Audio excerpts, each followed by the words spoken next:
अस्सलाम वालेकुम रहमतुल्लाहि ताला बरकातहू। मुहतरम नाज़रीन, उम्मीद है आप हज़रात खैर वाफिस होंगे, काफ़ी अच्छे होंगे। दोस्तों, फिर मैं एक नई वीडियो लेकर के हाज़िर हूँ। तो वो मसला ये है कि जितने कसरत से अभी जो है तलाक वग़ैरह के मसाइल पेश आ रहे हैं, आए दिन जो है तलाक की बातें हर मोहल्ले में, हर गाँव में होती है। यानी फ़िलवक़्त अगर अभी सबसे ज़्यादा पूछा जाने वाला मसला है, तो वही तलाक, और कसरत से तलाक भी पड़ रहे हैं। तो तलाक जो पड़ रही है, तो लड़कों की कमी की वजह से या लड़कियों की कमी की वजह से? आखिर वजह क्या है कि कसरत से तलाक पड़ रहे हैं? आए दिन जो है तलाक के मसाइल पूछे जा रहे हैं, तो उसके पीछे रीज़न क्या है, वजह क्या है? इंशाअल्लाह आज की वीडियो में हम बात करेंगे कि वजह क्या है, कौन सी बात मियाँ बीवी के दरमियान रोड़ा के तौर पर बन रही है जिसकी वजह से तलाक हो जा रही है। देखिए दोस्तों, मैं आपको बता दूं कि तलाक एक ऐसा जुमला है कि अगर बीवियों के सामने ज़िक्र किया जाए और बीवी अगर वाकई में दीनदार हो, तो उसके जो है सर से पसीना चलने लगता है और पसीना पाँव तक पहुंच जाता है। तलाक जो है ऐसा लफ्ज़ है। हालांकि शरीयत में तलाक देना भी जायज़ है, लेकिन उसकी सूरतें बयान की गई हैं। लेकिन याद रखें कि तलाक से मर्द का कुछ नहीं जाता, उसे दोबारा कुंवारी लड़की मिल जाती है, लेकिन औरत की जिंदगी कब्र तक समझौता करते करते गुजर जाती है। यानी अगर किसी शौहर ने अपनी बीवी को तलाक दे दिया, अपनी बीवी से वो जुदा हो गया, तो क्या है, वो फिर दूसरी शादी करेगा, कुंवारी लड़की उसे मिल जाएगी। तो इसमें औरत मर्द का कुछ जाता नहीं है। लेकिन एक औरत जो तलाक याफ्ता होती है, तो उसकी ज़िंदगी जो है ना, तलाक के बाद समझौता करते करते यहाँ तक कि वो कब्रिस्तान चली जाती है। कहाँ जाती है वो? कब्रिस्तान चली जाती है। लेकिन तलाक की सबसे बड़ी वजह है क्या?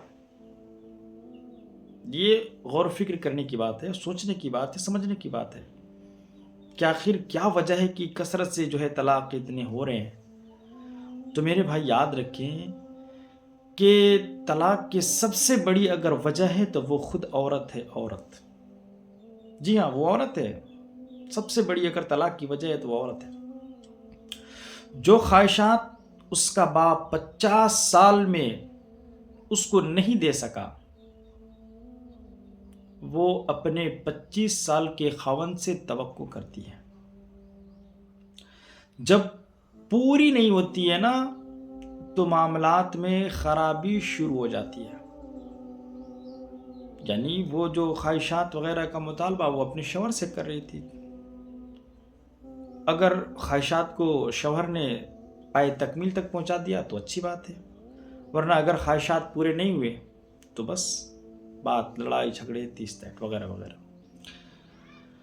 उसके बाद बहुत सारी औरतें हैं जो ख्वाहिशात को पसे पुश्त रखती हैं, लेकिन वो बिल्कुल मर्द के मद्दे मुकाबिल अपने आप को खड़ा कर देती है। एक वजह यह भी है कि अगर शौहर गुस्सा में आ जाए, शौहर उसे समझाए, तो वो समझने को तैयार नहीं। उस बहुत सारे मामले हो जाते हैं। बहुत सारी लड़कियां, बहुत सारी औरतें ऐसी भी हैं जो बेजा सवालात मर्द हजरात से, बेजा इल्ज़ामात जो है मर्द हजरात से। अब अगर इसमें सुलह मुसालहत की बात होती है, तो शरीयत का भी मसला ये है कि जहाँ भी अगर शौहर शराबी कबाबी ही क्यों ना हो, अगर वो गुस्सा हो जाए, लड़ाई झगड़ा करने लगे, तो औरतों को चाहिए कि उससे दूर हो जाए, ज़बान दराज़ी हरगिज़ ना करें। لیکن یہاں ہوتا نہیں ہے. شوہر کچھ بولے بیوی برداشت کر لے، یہ نہیں ہو سکتا ہے. تو اس کی ایک وجہ یہ بھی ہے، اور زیادہ تر 99% جو معاملے پیش آتے ہیں نا اسی وجہ سے آتے ہیں کہ اگر مرد حضرات جو ہے غصہ میں آ جائے، غصہ ہو جائے، تو بیویوں کو چاہیے کہ اس سے دور ہو جائے، لیکن دور ہونے کی بجائے وہ اس سے اور جھگڑا کرنے لگتی ہے، اور بات یہاں تک کہ پہنچ جاتی ہے کہ طلاق بھی ہو جاتی ہے. تو اگر کوئی وجہ ہے سب سے زیادہ تو وہ عورت ہے. طلاق کی وجہ کوئی ہے تو شوہر نہیں بلکہ وہ عورت ہی ہے، عورت ہے. یعنی مرد کے مقابلے میں وہ اپنے آپ کو کھڑا کر دیا، لیکن ایسا نہیں ہو سکتا. مرد مرد ہوتے ہیں اور عورت عورت ہوتی ہے. تو میرے بھائی طلاق کی سب سے بڑی وجہ بھی جو ہے عورت ہی ہے اور کوئی نہیں ہے. اس میں بہت ساری باتیں ہو سکتی ہیں، اس میں بہت ساری باتیں ہم ایڈ کر سکتے ہیں. اگر عورت اپنی زبان کو سنبھال لے، ہے نا، اگر سمجھنے لگے کہ یہ میرا شوہر ہے، اگر کچھ بول ہی رہا ہے تو ابھی برداشت کرتے ہیں، بعد میں اس کی خیریت لیں گے ہم نا.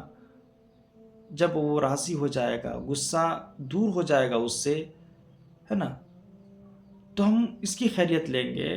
یہ سوچ و فکر ہو جائے تو میرے بھائی یہ جو طلاق کے پرسنٹیج ابھی جو ہائی لیول پہ ہے نا، وہ پرسنٹیج جو ہے بالکل کم ہو جائیں گے. لیکن کب؟ جب عورت اپنے آپ کو سنبھال کر رکھے گی تب.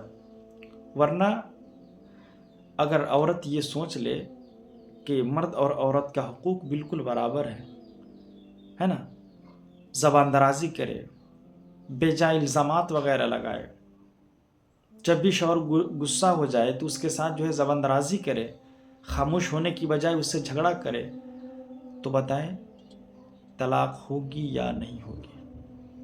اور جہاں بھی طلاق ہوئی ہے اس بات کی تہ تک جائیں آپ تو پتہ چلے گا کہ شوہر غصے کی حالت میں طلاق دیا. کیوں؟ بیوی زبان درازی کر رہی تھی. اگر شوہر غصہ ہو جائے، فون پر بات ہو رہی تھی، شوہر غصہ ہو جائے، فون کٹ کر کے رکھ دے. یا اس کے علاوہ شوہر نے فون کٹ کر دیا، بیوی بار بار فون پہ فون کیے جا رہی ہے. یہ بہت سارے ایسے معاملات. یعنی حاصل کلام یہ سمجھ لیں کہ اگر طلاق کے سب سے بڑی وجہ تو عورت، اور عورت ہے تو کیسے کہ وہ زبان درازی کرنے کی وجہ سے، لڑائی جھگڑا کرنے کی وجہ سے بات طلاق تک پہنچ جاتی ہے. اور پہلے تو اسے سمجھ میں نہیں آتی ہے، جب طلاق پڑ جاتی ہے تو چیخنا، چلانا، رونا اور بھی دیگر تماشا وغیرہ کرنا. لیکن ابھی جب تم شوہر کی گود میں ہونا تو جتنی محبتیں جس اعتبار سے بھی مل رہی ہیں، لیکن یاد رکھو کہ جب طلاق یافتہ ہو کر کے اپنے باپ کے دروازے پر بیٹھو گی نا، تب وہی شرابی شوہر، وہی کبابی شوہر، وہی مارنے والا، وہی پیٹنے والا شوہر اور اس کی ساری محبتیں یاد آنے لگ جائیں گے اور سارے ہوش ٹھکانے لگ جائیں گے. تو اگر طلاق کی سب سے بڑی وجہ ہے تو وہ عورت ہے، اور ساتھ ہی ساتھ لڑائی جھگڑے وغیرہ وغیرہ ہے. اگر شوہر غصہ ہو جائے نا، عورت جو ہے اس سے کنارہ کشی اختیار کر لے، اس سے دور ہو جائے، تو جب اس کا غصہ ٹھنڈا ہو جائے گا تو ضرور وہ اپنی بیوی سے پیار محبت اور دیگر چیزیں سلامتی کے ساتھ کرنے لگے گا. تو دوستو، امید ہے کہ یہ ساری باتیں آپ کو سمجھ میں آئی ہوگی. اگر یہ ساری باتیں سمجھ میں آئی ہے تو اس ویڈیو کو اپنے زیادہ سے زیادہ دوستوں تک شیئر کریں تاکہ زیادہ سے زیادہ لوگ استفادہ حاصل کریں. السلام.